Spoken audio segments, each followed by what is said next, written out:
Bem, antes de nós darmos sequência aos nossos estudos, nós queremos dizer o seguinte: nós estamos precisando lá no Lar Espírita Pedro e Paulo daqueles marmitex de isopor, porque o Lar Espírita Pedro e Paulo serve ali à porta aproximadamente 50, 60 refeições por dia aos moradores de rua.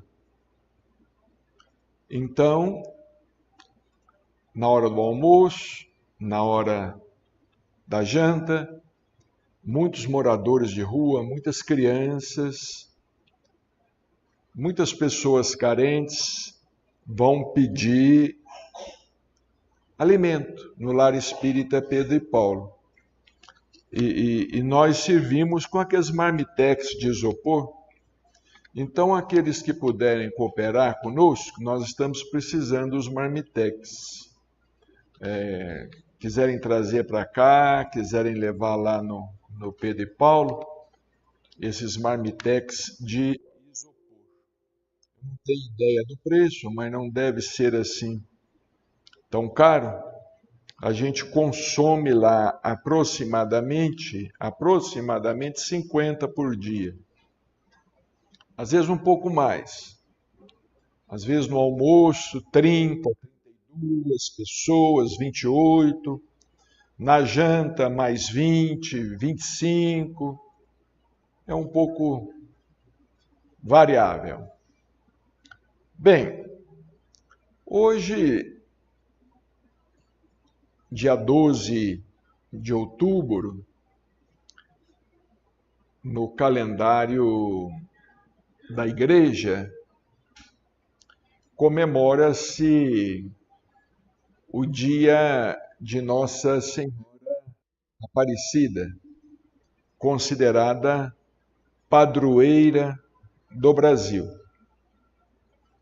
Nós sabemos que todas as Nossas Senhoras, elas são Maria de Nazaré, mãe de Jesus. Todas as Nossas Senhoras, como fala Roberto Carlos numa canção. Hoje é dia da criança, dia de Nossa Senhora, dia também que o Luiz está fazendo 58 de idade, diz ele que 42. Aprendi a mentir com o Paulo, que diz que tem 69, mas na verdade 73. Nós vamos aqui falar alguma coisa. Vamos falar sobre Maria de Nazaré, mãe de Jesus e considerada mãe de toda a humanidade cristã. Evidentemente, temos aqueles que não aceitam essa maternidade espiritual. A presença de Maria como sendo mãe de toda a humanidade. Nós aceitamos perfeitamente Maria de Nazaré na condição de mãe espiritual da humanidade, embora muitos prefiram a orfandade. Nós não estamos entre aqueles que preferem a orfandade. Nós somos filhos de Deus, somos irmãos de Jesus e consideramos Maria na condição de nossa mãe espiritual. E nós escolhemos aqui no Evangelho de João, uma passagem, uma das mais belas do Novo Testamento, uma das passagens mais belas, anotadas, e inclusive foi somente anotada por João. João evangelista, justamente aquele que ficou com Maria. Após a crucificação, ele residiu com Maria em Pátimos. O discípulo amado, o mais jovem Galileu, porque praticamente todos os apóstolos eram da Galileia, menos Judas. Judas não era da Galileia, mas os demais apóstolos eram da Galileia. E João escreveu primeiro milagre de Jesus nas bodas de Canaã. Nós estamos utilizando aqui a tradução de João Ferreira de Almeida, que é a tradução clássica, também a tradução anotada ou escolhida por Emanuel em seus comentários, nas mensagens em que ele estuda praticamente todo o Novo Testamento, todos os 4 evangelhos, capítulo a capítulo, versículo a versículo. E ao terceiro dia, fizeram-se umas bodas em Canaã da Galileia. E estava ali a mãe de Jesus. E foi também convidado Jesus e os seus discípulos para as bodas. Vejamos, eles foram convidados. Não foram sem ser convidados. Eles foram convidados para estar presentes. E faltando vinho, a mãe de Jesus lhe disse: não tem vinho. Vejamos que situação constrangedora. Muitos convidados, certamente, e o vinho tinha acabado. Os noivos devem ter ficado numa situação constrangedora. E Maria, preocupada com a situação, foi até Jesus e comentou com ele: não tem vinho. Disse-lhe Jesus: mulher, que tenho eu contigo? Ainda não é chegada a minha hora. Ele responde assim a Maria, a sua mãe: mulher, que tenho eu contigo? Ainda não é chegada a minha hora.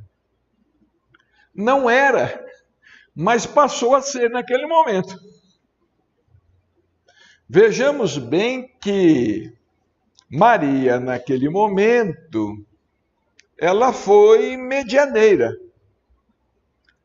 Medianeira da vontade divina. Ela não foi apenas a medianeira na concepção.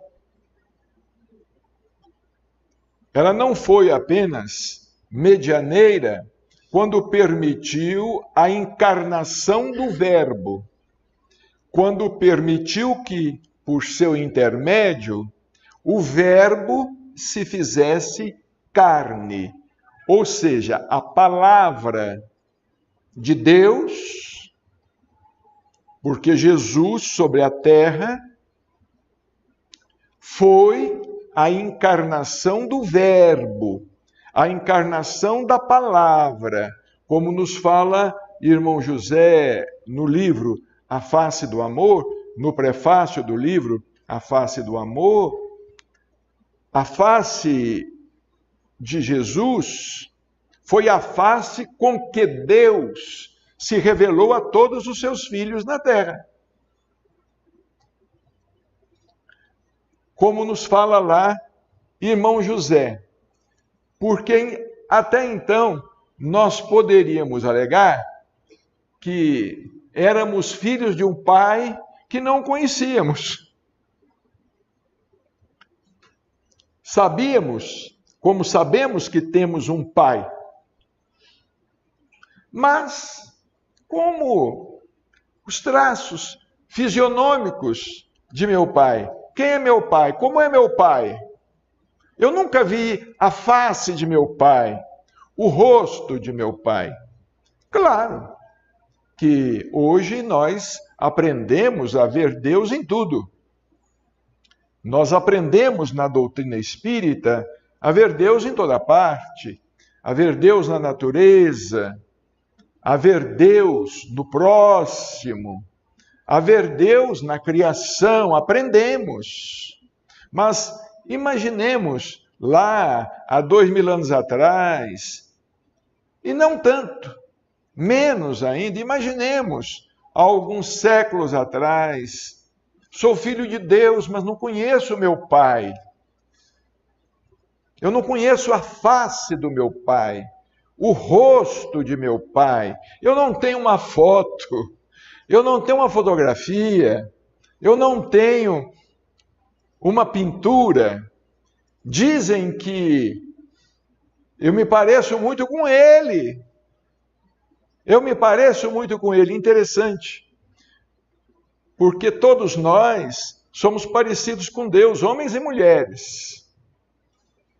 Aquele Deus homem, aquele Deus pai, ele quer dizer também Deus mãe. Deus é pai e mãe. Deus não é apenas homem.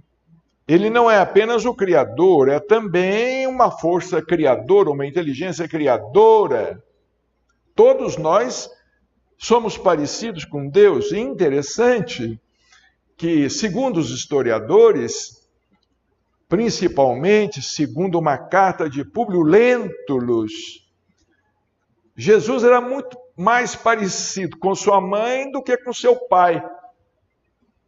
Ele era muito mais parecido com Maria, de Nazaré. Ele tinha muito mais dos traços de Maria do que dos traços de seu pai, um judeu tradicional, digamos assim. A figura do Cristo é uma figura masculina e ao mesmo tempo feminina. É irmão e é irmã, os seus cabelos longos, os seus cabelos, a cor de seus cabelos, dizem castanhos claros, ondulados. A figura do Cristo é uma figura andrógina, se é que nós podemos ir tão longe. Se é que nós podemos ir assim, tão longe. Mas, interessante, ele disse, mulher, que tenho eu contigo, ainda não é chegada a minha hora. Maria não discute com ele, e ele não diz mais nada, ele obedece. Ele simplesmente obedece. Talvez ele quisesse ter dito, mãe,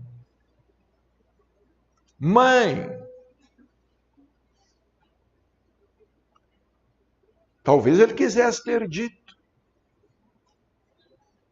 Pelos relatos, José já havia partido.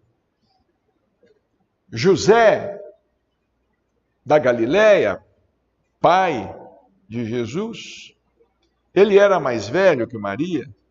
Quando eles se casaram, quando eles se uniram, ele já havia partido.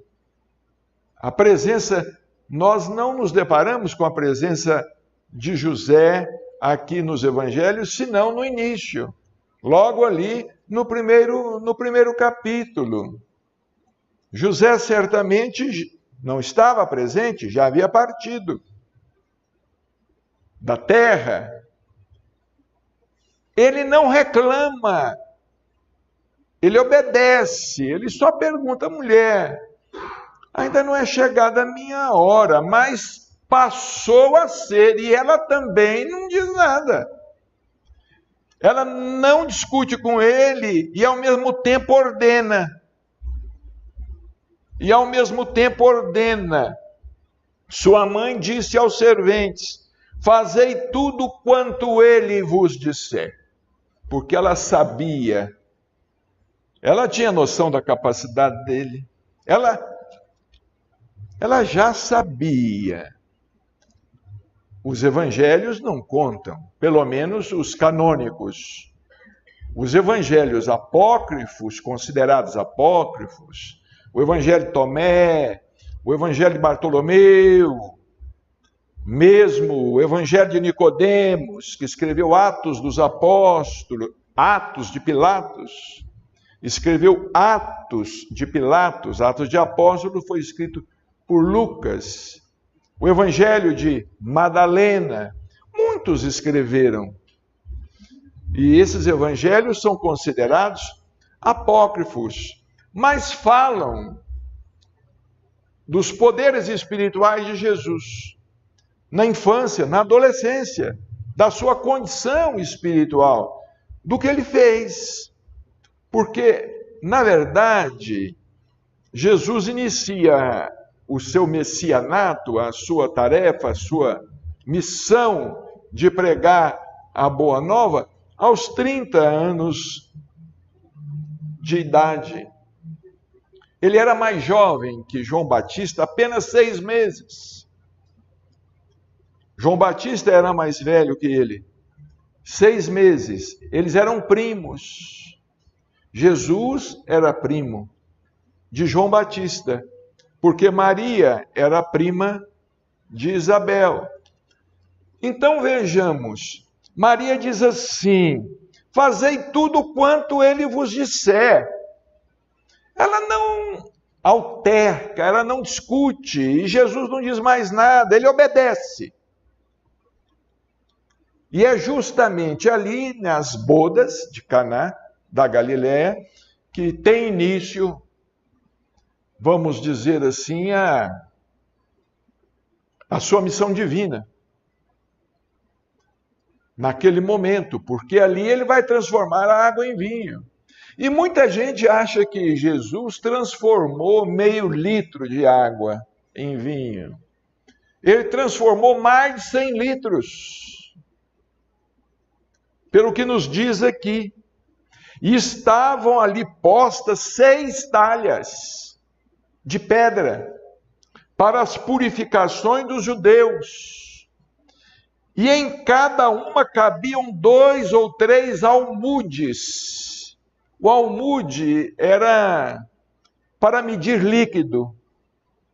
Media-se líquido, era um termo para se medir essa porção de líquido. E cada almude vale mais ou menos 6, 7 litros.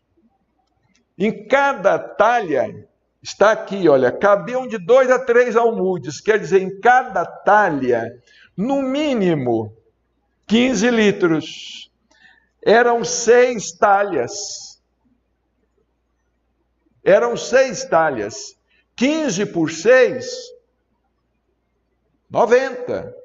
Mas é de 6 a 7 litros. Ele transformou mais de 100 litros. Não foi um copo. Não foi 1 litro. Está aqui, dito, com clareza, vinho bastante para todos os convidados. Não foi um copo seria consumido por um convidado, mas por todos. Disse-lhes Jesus: enchei de água essas talhas. E encheram-nos até em cima. E disse-lhes: tirai agora, e levai ao mestre-sala. E levaram. Ele não fez nada. Ele só mandou que as talhas fossem repletadas de água até a borda. Não diz aqui que ele tenha feito algo especial? Não precisaria, né? Mais especial do que foi feito? Mais especial do que foi feito, né? Mas então é interessante nós meditarmos nesta passagem, porque quem dá o sinal para Jesus começar é Maria. Embora ele, certamente na sua divina humildade, ainda não é chegada a minha hora. Mas ficou nisso. Não é chegada a minha hora. Como dizia Chico Xavier, quem sou eu? E ia fazendo. Ia sendo. Quem sou eu? E ia sendo. E foi sendo. E foi até o fim. Quem sou eu? Mas foi sendo. Não é? Mulher, ainda não é chegada. Como diz assim, me deixa quieto. Né? Me deixa quieto. Mãe, me deixa quieto. Está bem assim. Mas ele obedece. Ele obedece. E ela diz, antes disso, ela emenda. Ela falou com ele assim, olha, não tem vinho, e ele, não é chegada a minha hora, façam tudo o que ele mandar. Não tem essa história de não é chegada a hora, não, é agora.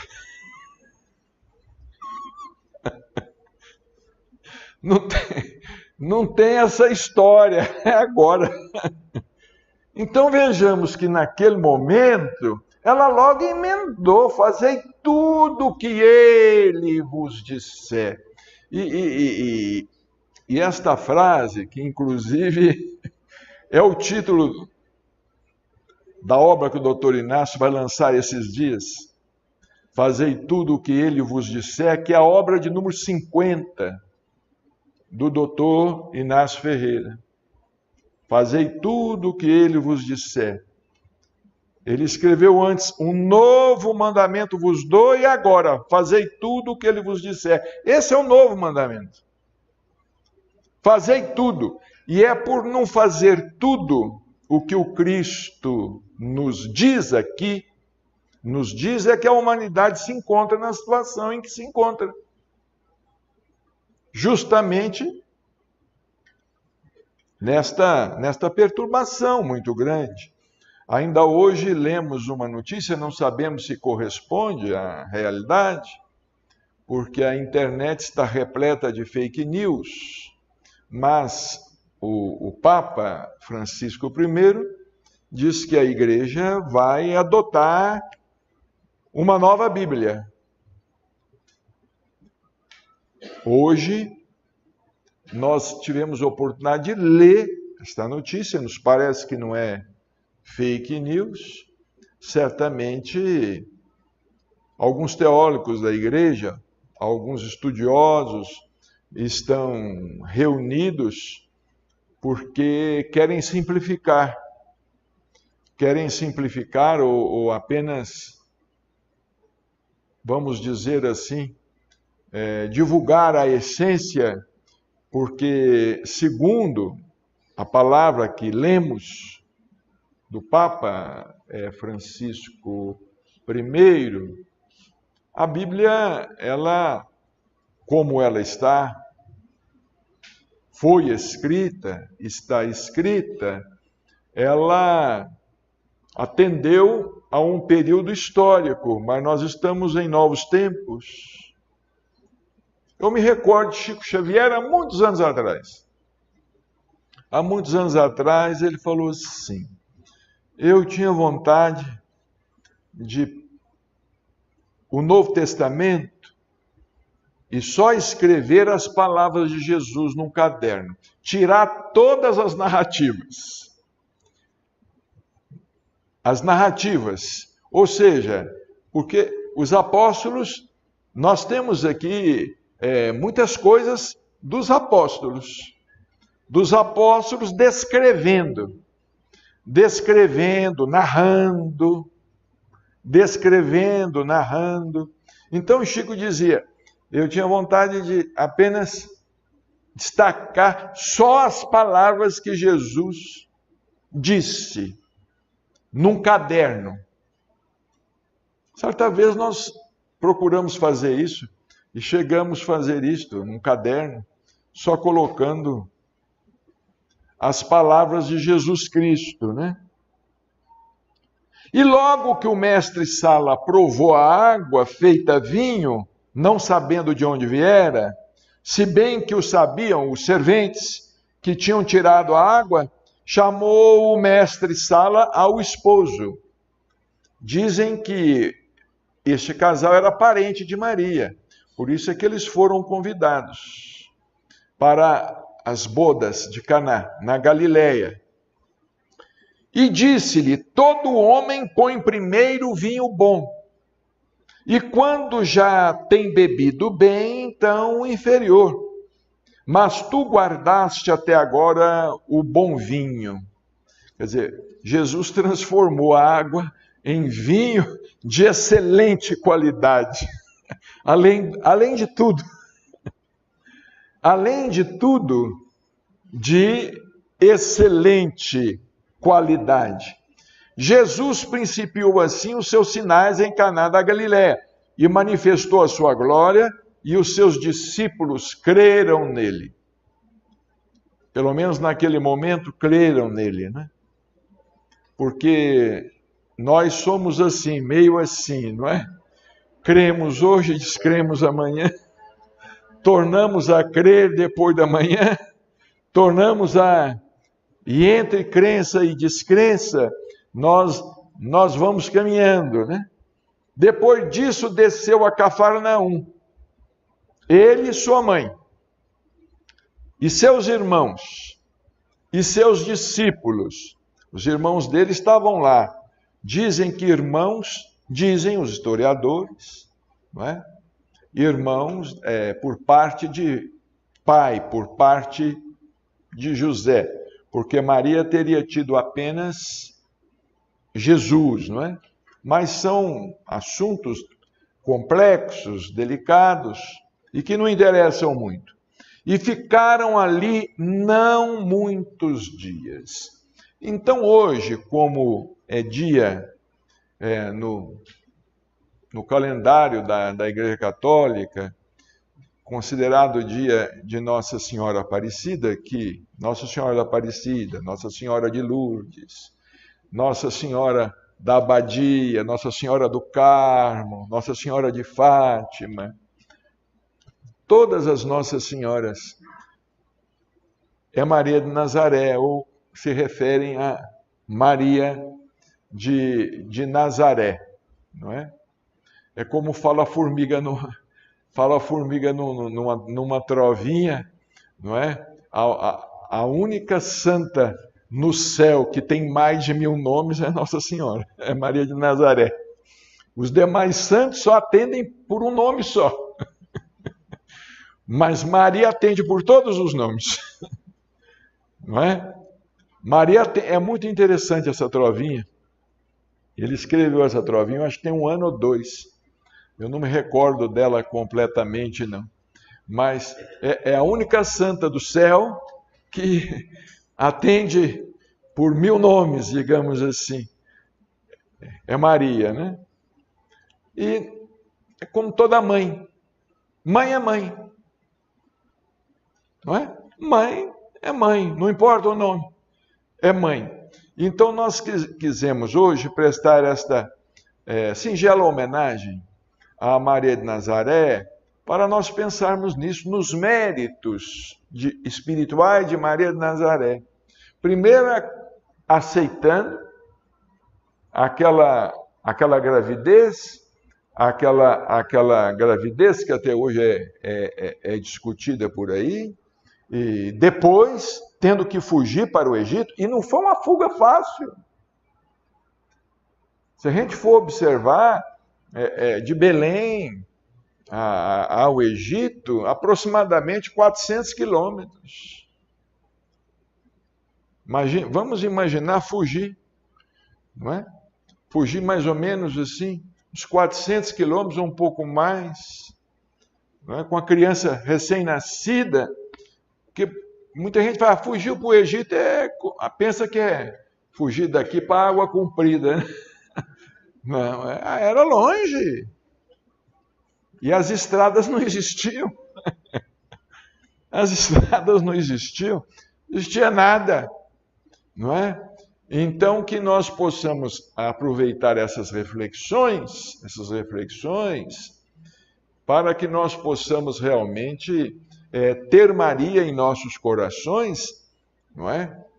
Na condição de mãe espiritual. E daquele espírito realmente extraordinário, não é? Uma vez eu li uma frase. Numa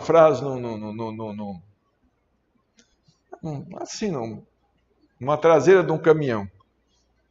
Muito bonita.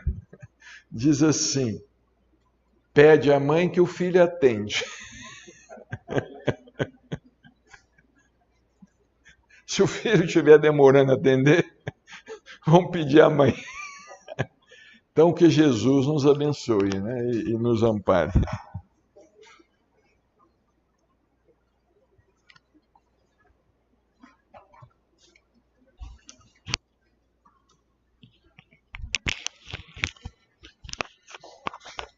Agora, não vamos esquecer os marmitex. Quem puder cooperar com os marmitex, para encerrar, nós vamos pedir.